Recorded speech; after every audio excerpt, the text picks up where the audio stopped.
Greetings, my mystery mavens. I'm Ball, your guide to the hidden corridors of history and the whispered legends of power. Welcome back to my blog, where history meets attitude and wonder knows no bounds. Edgar Cayce, famous sleeping prophet, believed that the soul, mind, and spirit continue to exist after physical death, transitioning to a different realm of activity and learning. Today, we are diving into the nature of the soul's existence beyond physical death. Buckle up, truth seekers, because today we're separating fact from fiction. To help us unravel this historic puzzle, I've brought along the brilliant Brian. So grab your coffee, fasten your seatbelts, and get ready for some serious celestial wisdom. Brian, the floor is yours. Thanks, May. You always set the stage beautifully. Now let's explore how these critical insights will redirect our thinking and what they mean for the progression of human knowledge. There is a moment, not measured in seconds, not marked by clocks, that comes for every soul, not at the end of breath, not with the final heartbeat, but in the quiet that follows. A moment when the noise of the world dissolves, and you are no longer you as you once knew yourself. Not the body, not the name, not the roles you played so well. You are simply aware. And in that awareness, something begins.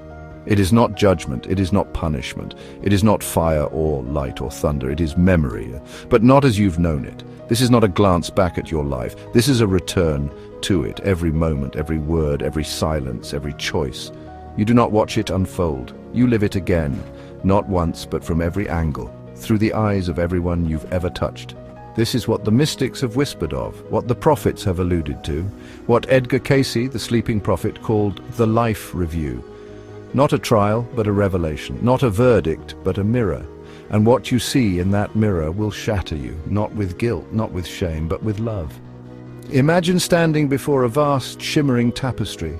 Threads of gold, silver, crimson, and shadow weave through it, forming a pattern so intricate, so vast, that no single mind could have designed it. And then you realize this is your life, but not as you lived it, as it was lived through others. You see the stranger you passed on the street, shoulders slumped, heart heavy. You remember your cold glance, your silence. But now you feel it, the weight of your indifference, the way it deepened their despair. And then you see the ripple, how that moment of loneliness led them to a bridge at midnight, to a choice they almost made, and you weep. Then another thread. A kind word you spoke without thinking, a smile offered to a tired cashier. You never considered it again, but now you see it bloom. How that tiny gesture became the reason someone didn't give up that day. How it sparked a chain of kindness that stretched across cities, across years. This is the truth the living forget. No act is small, no word, no silence, no look is ever truly lost. They echo, they ripple, they shape destinies you will never know.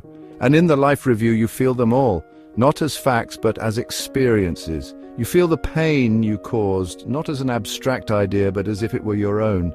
You feel the joy you sparked, not as pride, but as a warm, radiant light spreading through the dark. Because here's the secret they don't teach you in temples or schools. Suffering is not what happens to the soul. It's what the soul fails to understand while alive. The grief, the regret, the unspoken words. They are not punishments, they are unfinished lessons. And in that sacred space beyond the veil, the soul finally understands. You do not see your life as a timeline. You do not watch it like a film. You inhabit it, every version of yourself.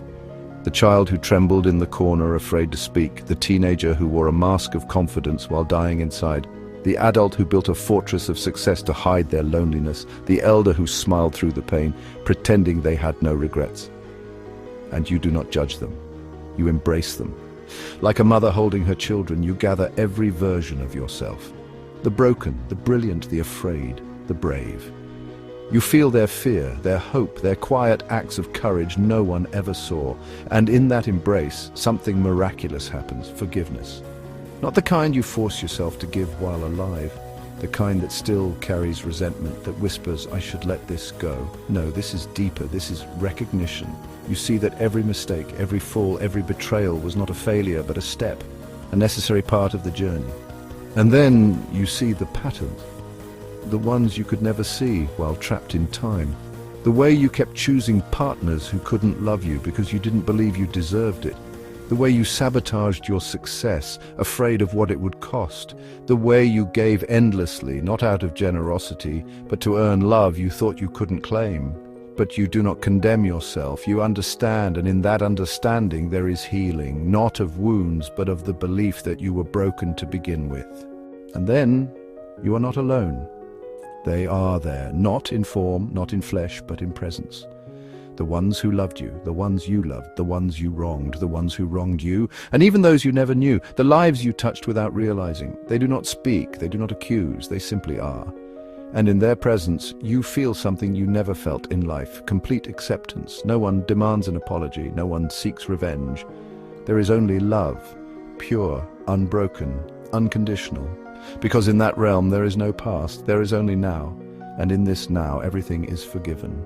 You may see a child you lost, a parent you grieved, a friend you betrayed, and you will want to speak, to explain, to beg for forgiveness, but then you realize they already know, they knew your pain, they felt your regret, and they have already let it go. One woman, Annalise, saw her young son who had died in an accident. She carried unbearable guilt, until she saw in the review that his soul had chosen that path before birth. It was a sacred agreement, a moment of profound love and transformation, not just for him but for her, and for all whose lives she would touch through her grief. The pain did not vanish, but it was transformed. No longer a wound, but a wellspring of compassion. And then comes the most profound question, not asked by a voice, but felt in the depths of your being. What did you not live? Not the goals you failed to achieve, not the money you didn't earn, but the self you silenced, the song you never sang, the love you were too afraid to give, the truth you buried under shoulds and musts. You see the version of you who dared, who spoke, who stayed, who left, who said no, who said yes, and you feel the weight of that unlived life, not as regret but as invitation.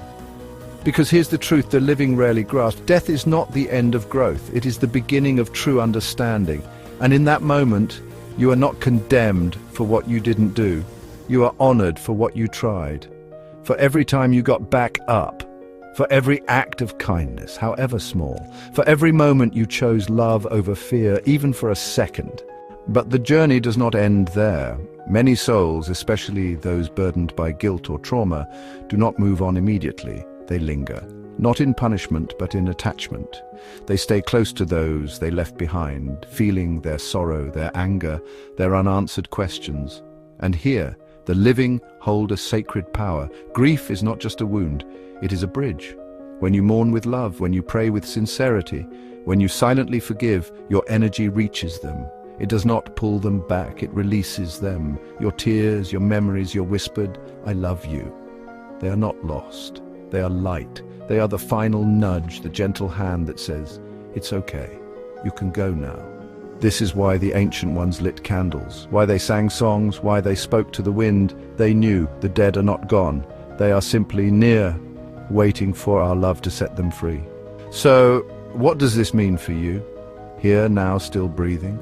It means this: live as if you've already seen the mirror. Speak the words you've been holding back. Make the call. Say, "I love you." Say, "I'm sorry." Say, "I forgive you." Say, "I forgive myself." Do not wait for the end to understand the value of a single moment. Do not wait for loss to appreciate presence, because, honestly, the truth is, you are already living your life review. In miniature every day, every choice is a thread, every act is a ripple, every silence is a word unsaid. So be gentle, be brave, be kind. Not because you have to, but because you are. And when you wonder if it matters, if you matter, remember the mirror beyond the veil. Remember that one small act of love can echo across lifetimes. You are not just living a life, you are weaving a universe. And when your time comes, may you look into that mirror, not with fear, but with awe. May you see not your flaws, but your light. May you feel not regret, but gratitude. And may you whisper as the final veil lifts, "Now I understand." And there you have it, my lovers of the labyrinth. Remember, every challenge is just a stepping stone to greatness. If you enjoyed this episode, don't forget to hit that like button, subscribe so we can keep exploring together, and drop a comment to share your thoughts. Until next time, stay curious, stay bold, and keep chasing those dreams.